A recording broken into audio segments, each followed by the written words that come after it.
I still remember the heat of the coffee soaking through my blouse, the way it burned and then went cold all at once. What I remember more clearly is the smile on her face when she said it, soft, smug, rehearsed. "I wouldn't complain if I were you," she told me, setting the empty cup down like a trophy. "My husband is the CEO." People nearby froze, someone gasped, someone else laughed nervously like this was a prank they didn't quite understand yet. I looked at her badge, intern.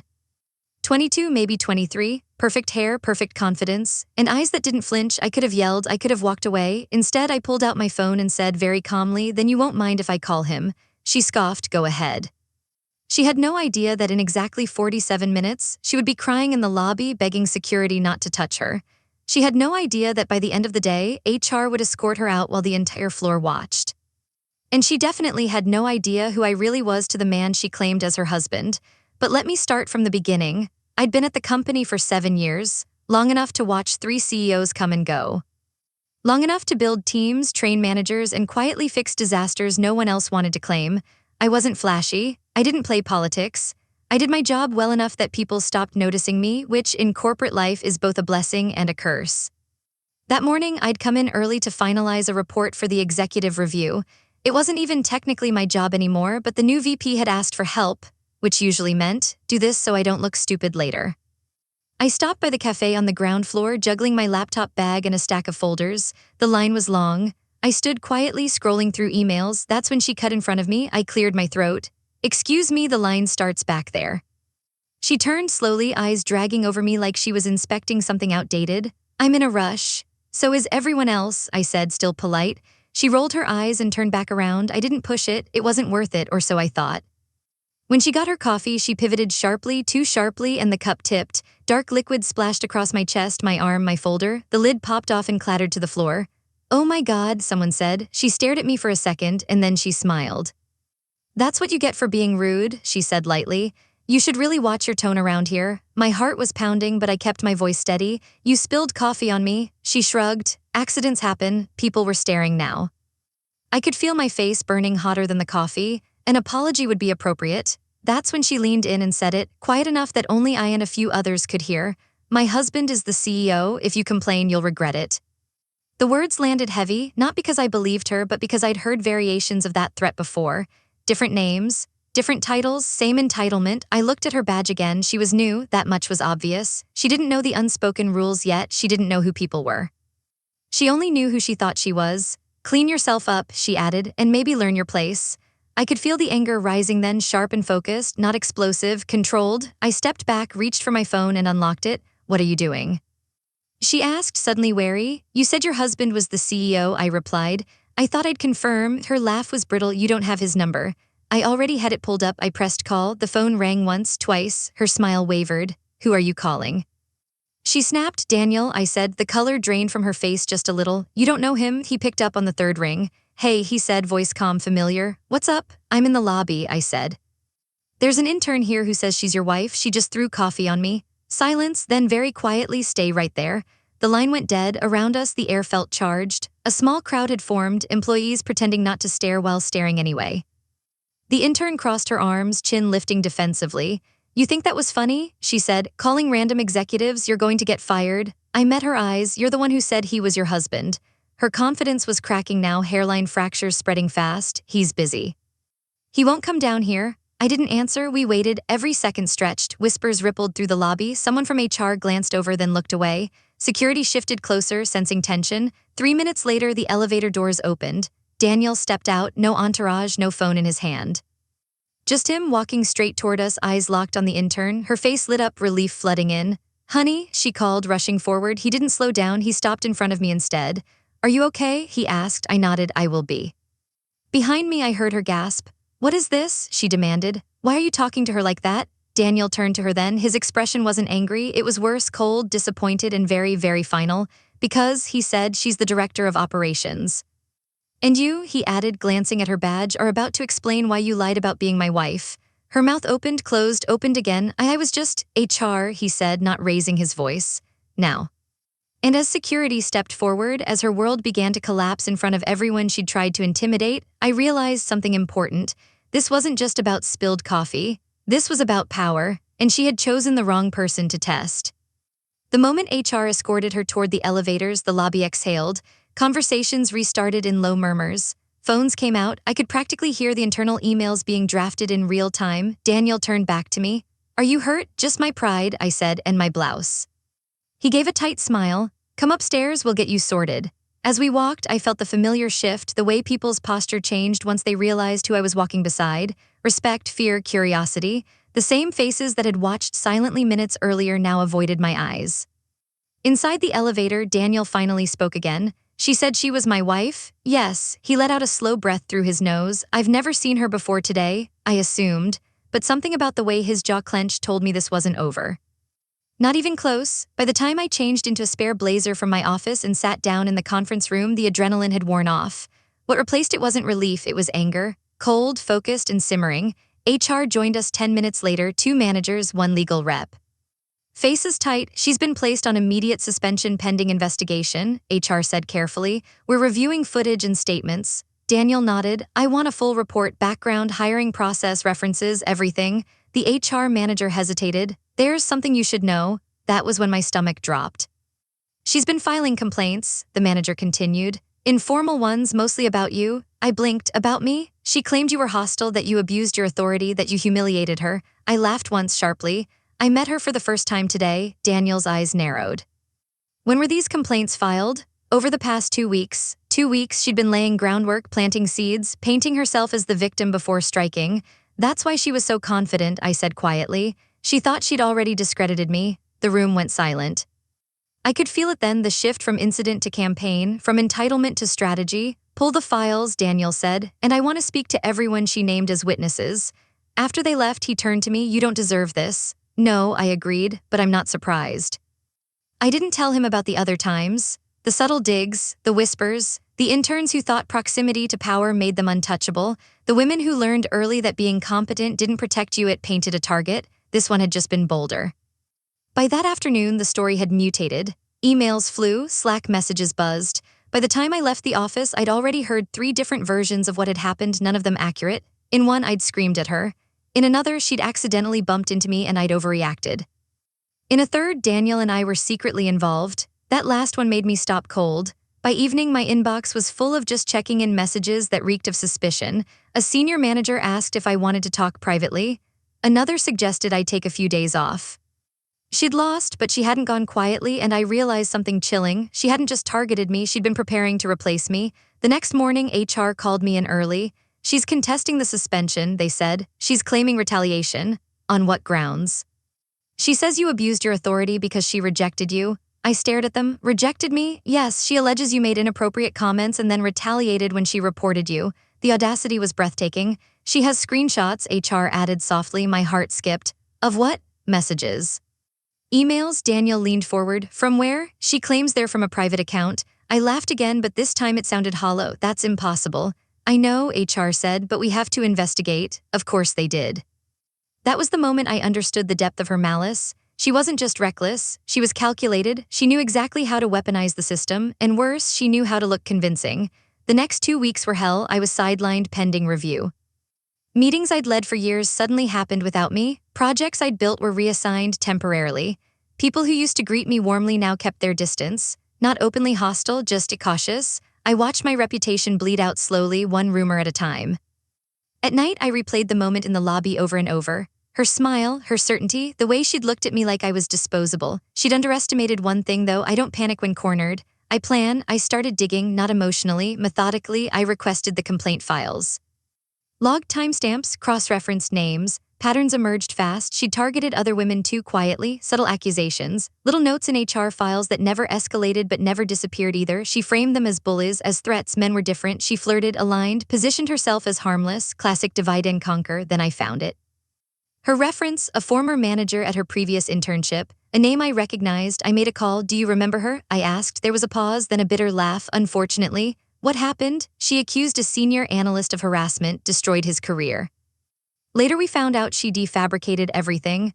Why wasn't she blacklisted? Because she settled quietly. NDA. I closed my eyes. This wasn't her first time. She wasn't impulsive. She was practiced. The investigation dragged on, but the tone shifted once evidence started surfacing. Metadata didn't match. Screenshots were altered, IP addresses traced back to her own devices. Still, she fought, she cried in interviews, claimed trauma, claimed power imbalance, claimed she was being silenced, and some people believed her. That hurt more than I expected. One night, alone in my apartment, I finally let myself feel it. The rage, the humiliation, the exhaustion of always having to be perfect just to be considered credible. I didn't want revenge, I wanted justice. The kind that leaves no doubt, and I was finally close. Because what she didn't know, what she could never have anticipated, was that in her desperation, she'd made one fatal mistake. She emailed the wrong person, and that email was about to end everything. The email came in at 11:43 p.m. I was sitting on my couch, laptop open but untouched, staring at the wall like it might answer questions I was too tired to ask. My phone buzzed, an unknown sender, company domain. At first glance, it looked harmless. A forwarded message chain. Subject line, Ray, clean up before HR review.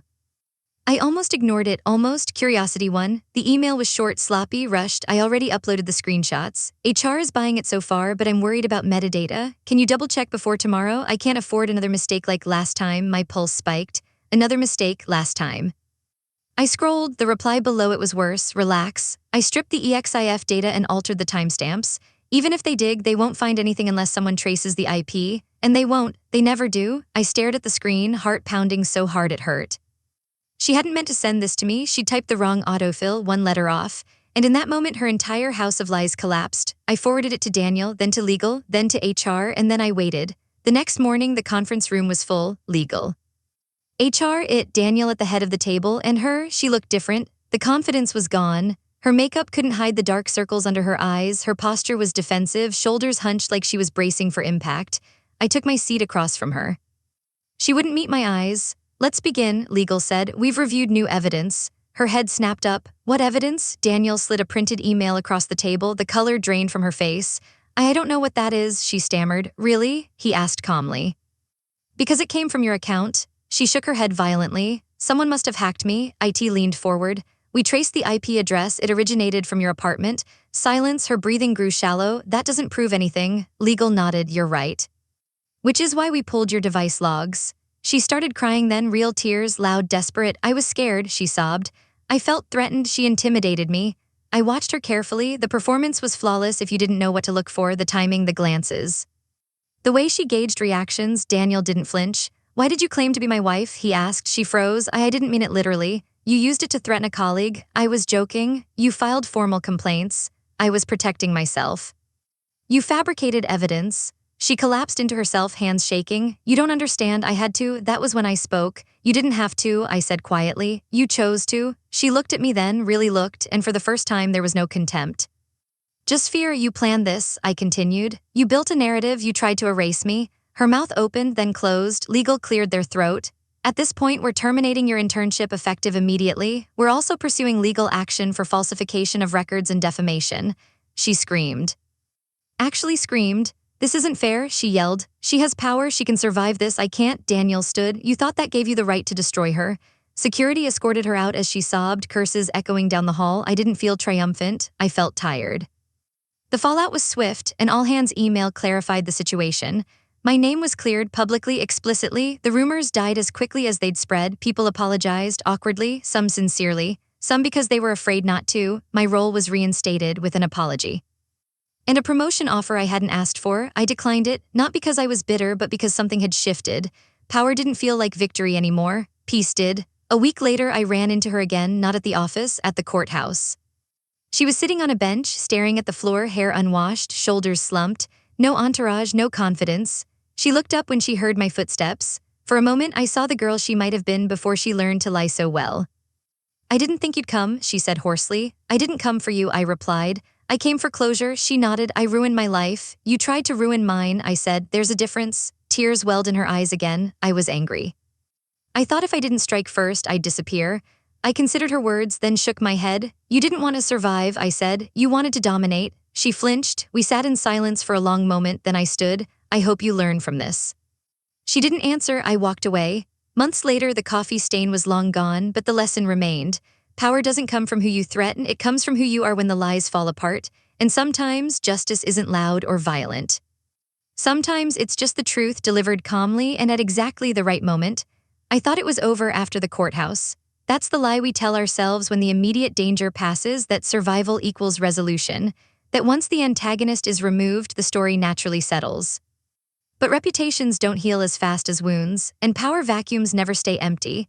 2 weeks after the investigation closed, I returned fully to my role, same office, same desk, same badge, different air. People were polite now, almost too polite, compliments where there used to be familiarity. Distance where there used to be trust. They believed me, but belief isn't the same as loyalty. What stayed with them wasn't what she did, it was that I'd been accused at all. That stain doesn't disappear just because it's disproven. And that's when I realized something else she'd stolen from me, my sense of safety. The first real sign came during a leadership meeting. I was presenting operational changes, cost-saving, efficient, necessary. The room listened, nods, notes. Then one executive cleared his throat. "Given recent events," he said carefully, "are you sure you're the right person to lead this transition?" The room went quiet. There it was, not an accusation, a question. I smiled politely. "Are you asking about my qualifications or about a false allegation that was formally retracted and legally disproven?" He flushed. "I'm just saying perception matters." "Yes," I said calmly, "and perception improves when leadership has a spine." Daniel intervened before it escalated, but the damage was done. She was gone, her echo was. That night I didn't sleep. I lay awake replaying every compromise I'd made over the years, every time I'd chosen quiet competence over visibility, every time I'd let others speak for me. That strategy had protected me once. This time it had almost destroyed me. I understood then, silence only works until someone decides to weaponize it against you. By morning, I'd made a decision. I requested a company-wide address. HR panicked, legal hesitated. Daniel watched me closely. "Are you sure?" he asked. "I am." They gave me 15 minutes, no script, no slides, just my voice. The auditorium was full. I stood at the podium, hands steady, heart loud. "I won't rehash the investigation," I began. "You've read the findings," murmurs. "I want to talk about what happens after something like this." Silence. When someone lies convincingly, the truth doesn't just snap back into place. It limps, it waits for permission to be believed again. Eyes lifted. I did nothing wrong, that's been proven, but for weeks I was sidelined, scrutinized, quietly judged. I let that sit. This company prides itself on integrity, but integrity isn't passive. It's not waiting for legal conclusions and moving on. It's asking why someone felt empowered to believe they could destroy another person here. I saw discomfort now, good. She used status she didn't have, power she borrowed. And she believed the system would protect her. I paused, and for a while it did. No one breathed. I'm still here because the truth surfaced, but ask yourselves how many others weren't as lucky. The room stayed silent long after I stepped away. The change wasn't immediate.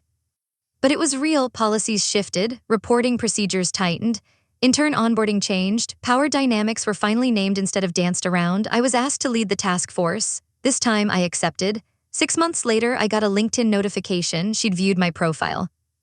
I stared at the screen longer than I should have, then I closed it. Some people don't get redemption arcs, they get consequences, and that has to be enough. A year after the coffee incident, I walked past the cafe in the lobby. Same machines, same smell, different me.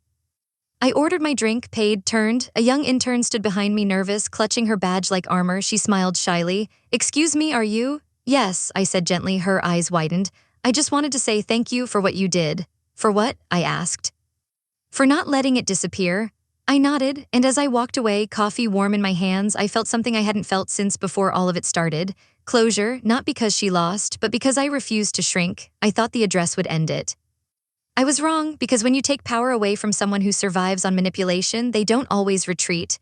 Sometimes they mutate. 3 days after the company-wide address, an anonymous post appeared online. No names, no company listed, just a long, carefully worded thread titled, "What happens when corporate power silences young women?" I didn't need to read past the first paragraph to know it was about me. She never used my name. She didn't have to. The details were specific enough that anyone who knew the story could connect the dots. And vague enough that she could deny everything. She reframed herself as a victim of elite protection, claimed the investigation was biased, claimed evidence was manufactured, claimed she'd been coerced into silence. The comments exploded, some sympathetic, some vicious. Some disturbingly confident in their judgment of a story they only half understood. And there it was again, that familiar, suffocating feeling. The truth doesn't go viral, outrage does. By morning, someone had shared the post in a private industry Slack group. By noon, my phone wouldn't stop buzzing. Journalists, bloggers. Just asking for comment. Daniel called me into his office. "We can issue a statement," he said, "but that risks amplifying it." "She wants that," I replied. "She wants noise." He studied me. "What do you want?" I thought for a moment. "I want to end this," I said, "completely." That afternoon, legal uncovered something that changed everything. She hadn't just posted anonymously. She violated the settlement terms from her previous case. The NDA, she'd referenced details only covered under that agreement, which meant the protection she'd relied on before, gone. Her former employer was notified. Their legal team moved fast, and suddenly she wasn't just fighting me, she was fighting history. 2 days later, she posted again. This time the tone was different, sharper, more frantic. She accused me of orchestrating retaliation, of pulling strings, of ruining her future. She tagged me directly. That was the moment the gloves came off. Legal advised silence. I didn't listen, not this time. I wrote my own statement. Clear, factual, documented, no emotion, no insults, just dates, findings, receipts, and one sentence at the end: truth doesn't need exaggeration. It only needs light. I posted it, then I turned off my phone. The response was immediate. People who'd been quiet spoke up, former colleagues, other interns, even someone from her past internship, anonymous but unmistakable. Patterns emerged, stories aligned, the narrative shifted, not dramatically but decisively. A week later, the post disappeared. Her account went dark, and then came the final email from her lawyer. They were withdrawing all claims permanently. I didn't celebrate. I went for a walk past the cafe, past the lobby, out into the city. I realized something as I moved through the noise of ordinary life.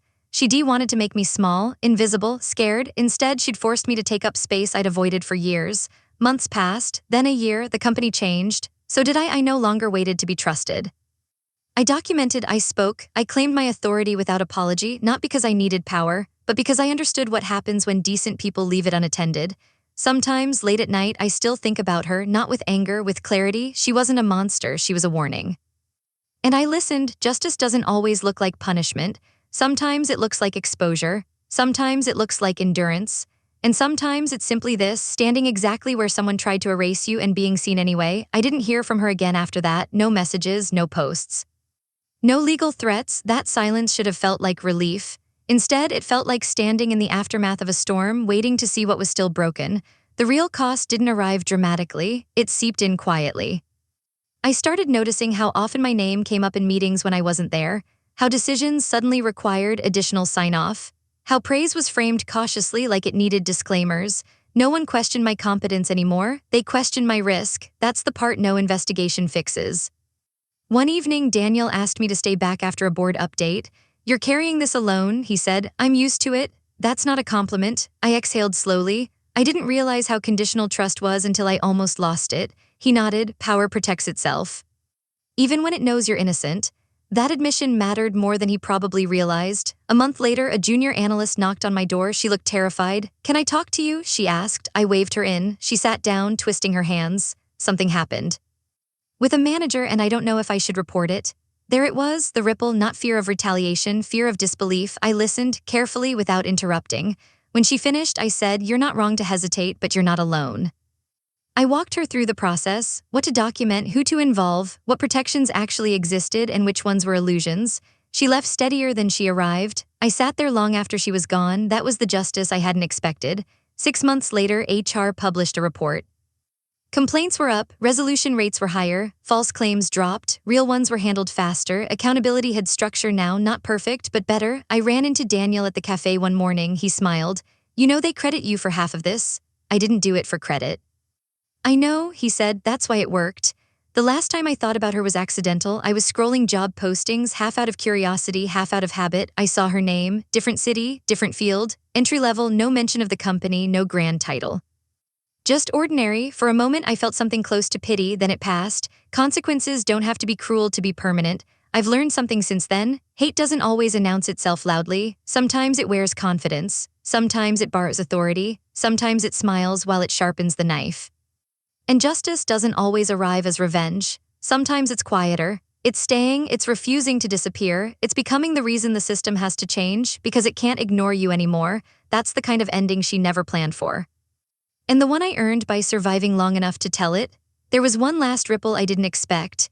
It came almost a year after the coffee incident, on an otherwise forgettable Tuesday afternoon.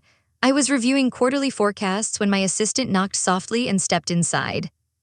Her expression was careful, in that way people use when they're about to deliver something uncomfortable. "There's a woman at reception asking for you," she said. "She says it's personal." I didn't look up right away. "Does she have a name?" "Yes," she said, then hesitated. "It's her."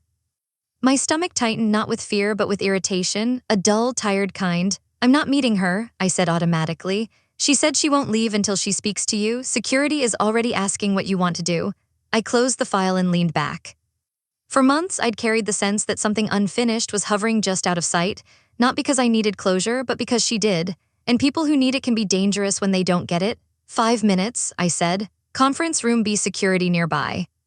She looked smaller than I remembered, not physically, though she'd lost weight, but emotionally. The sharp edges were gone, no perfectly styled hair, no confident posture, just a woman sitting stiffly at a table, hands folded like she was waiting for judgment. She stood when I entered. "Thank you for seeing me," she said quickly before I could speak.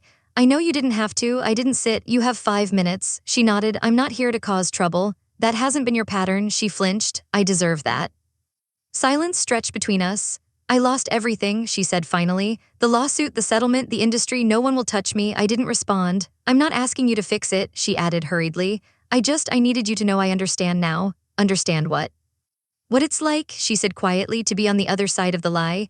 That almost made me laugh, almost. "You built your life around lies," I said. "This wasn't a misunderstanding." "I know," her voice cracked. "I convinced myself it was survival. That if I didn't strike first, I'd be invisible. And instead," I said, "you tried to erase me." She nodded, tears spilling freely now. "I hated you for how calm you were, for how little you needed to prove." That was the most honest thing she'd ever said. My 5 minutes were nearly up. "I didn't come to apologize," she said quickly. "Not just that, I came to tell you I'm leaving the city, starting over somewhere no one knows me." "That's wise," I said. She looked at me, searching my face. "Do you hate me?" I considered the question carefully. "No," I said, "I don't carry you anymore." Her shoulders sagged like something heavy had finally been set down. "I won't contact you again," she said, "I promise." "See that you don't." Security opened the door. As she walked past me, she paused. "For what it's worth, you won." I turned to her. "This was never a competition." She nodded once and left. That evening, I sat alone in my office long after everyone else had gone home. I thought about how close she'd come to destroying me, how easily people believed her, how fragile reputations are when someone decides to attack them with confidence and a story. But I also thought about everything that had changed because she tried. The policies, the culture, the conversations that now happened out loud instead of in whispers. Justice didn't just remove her, it reshaped the space she tried to poison. The next morning, I passed the cafe again, same machines. Same smell. A junior employee spilled her coffee near the counter and froze, eyes wide with panic. "It's okay," I said gently, grabbing napkins. "It happens." Relief flooded her face. "I'm so sorry." "I know," I said, and I meant it. As I walked away, I realized the story had finally come full circle. Not with humiliation, not with revenge, but with something far more permanent. Power returned to the right hands. And a lesson written so deeply into the walls of that building that no one could ever pretend it hadn't happened. That was the justice she never saw coming, and the peace I finally claimed. The weeks after that meeting passed quietly. No scandals, no emails from legal. No whispered meetings behind glass walls, just work. And for the first time in a long time, that felt like a victory. People often imagine justice as something loud, handcuffs, headlines, dramatic exits, but the truest form of it is subtler. It's waking up without bracing yourself. It's walking into a room without scanning faces for doubt. It's being trusted again without having to earn it twice. That's what returned to me slowly, day by day. I noticed it when colleagues started asking my opinion without prefacing it, when my calendar filled with meetings that mattered. When new hires were introduced to me not as a cautionary tale but as a leader, the shadow she'd cast finally receded. One afternoon, as I was packing up to leave, Daniel stopped by my office. "We're updating the leadership training," he said. "There's a new module. Ethical power, abuse dynamics, false authority." I raised an eyebrow. "That's new," he smiled. "You tend to inspire structural change." I shook my head lightly, not intentionally. "I know," he said, "that's why it sticks." He hesitated at the door. "For what it's worth, I'm sorry I didn't see it sooner." That mattered too. Time did what it always does, it softened the edges. The anger burned out first, then the vigilance. What remained was clarity. I learned to speak sooner, to document without shame. To understand that calm isn't weakness, and that silence should always be a choice, not a default. Most of all, I learned that dignity doesn't come from winning. It comes from refusing to become what tried to break you. On the anniversary of the incident, I took the day off. Not out of fear, not out of ritual, just because I wanted to. I walked through the city, sat in a cafe far from the office, watched strangers live lives that had nothing to do with mine. At some point, I smiled, realizing I hadn't thought about her once all day. That's how you know it's over. People still ask about the story sometimes. About the intern, the coffee, the CEO. They expect drama, they expect a punchline. I give them the truth instead. I didn't win because she lost, I tell them. I won because I stayed standing long enough for the lie to collapse under its own weight. That usually quiets them. There's a strange peace in knowing that someone tried their hardest to erase you and failed, not because you fought dirty, not because you had more power, but because you told the truth consistently and refused to disappear. That kind of justice doesn't fade. It becomes part of who you are, and once you've lived through it, no one can ever threaten you with smallness again, not even with a cup of coffee.